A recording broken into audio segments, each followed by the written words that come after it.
and that's 60. Right, now let's start off with what we don't like about this car. I have to say the brakes on this car are absolutely rubbish. I'm very surprised at this because it's a big, heavy, powerful car, but they're not anywhere near the standard I would expect for the car of this build quality. So the brakes is not the great point. I mean, they're not terrible brakes. Of course, they stop the car, but they just don't feel quite as powerful and as manipulative as brakes should feel with a large car.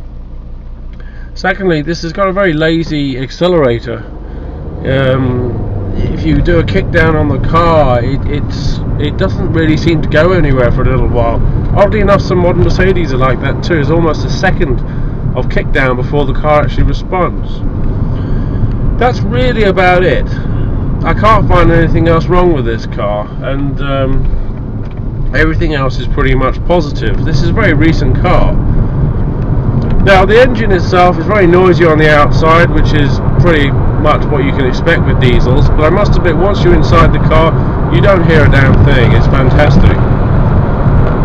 Now, the steering on this car, very, very good, very light, very agile, very controlled, and I really do feel that I'm in control of the vehicle, and I'm in communication with the road. There's none of that woolly feeling.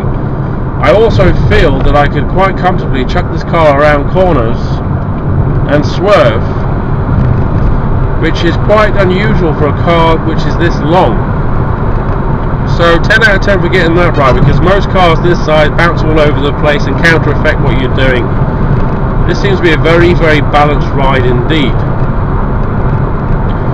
Now, the rear view vision is a bit of an issue because most of it is occupied by the headrests. This I always find irritating in cars because it's such an easy situation to solve, but none of the car manufacturers seem to bother with it. You've got all that window there which you really need to be looking out of, and it's taken up by 3 headrests, 2 more than the others, but it's still unnecessary. If there's no one sitting in the back, the headrests should be retreated into some sort of cavity or something. The side mirrors, they're huge. You can see everything that's going on. They've certainly got it right there. The driving experience of this vehicle is second to none. It really is exceptionally good. The driving position is fantastic. Steering wheel's great. I'm in a very comfortable position.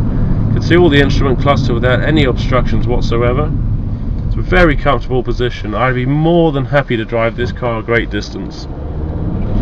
Pulling off, it seems to sort of be a terrible lag, and then it suddenly engages.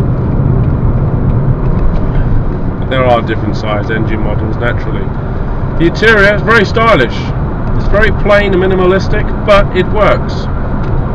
It's a lovely car on the inside. Volvos certainly aren't what I would describe as boring or mundane anymore. They've got this lovely, good, solid quality to the feel to them, and they look good. This is an excellent car. This really is. I'd be quite happy to drive this one myself.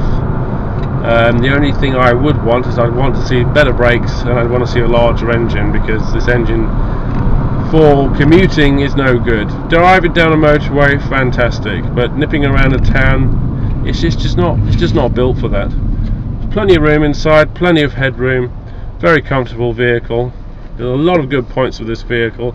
Even something I very rarely comment on, and that's the steering wheel. The steering wheel on this is, you can see it's just solid, it's put together nicely, it's not confusing, there's nothing distracting you, perfect size. The car corners lovely. Even though it's a great big estate car, you really do feel that you could chuck it into the corners and have some fun on a sunny Sunday afternoon if you wanted to. Nobody wakes up in the morning and says, I'm going to buy a Volvo. People who go buy a Volvo have had it in their mind for a long time. They know they need that vehicle, and they know exactly what to expect. With this one, anybody taking for a test drive is going to be pleasantly surprised.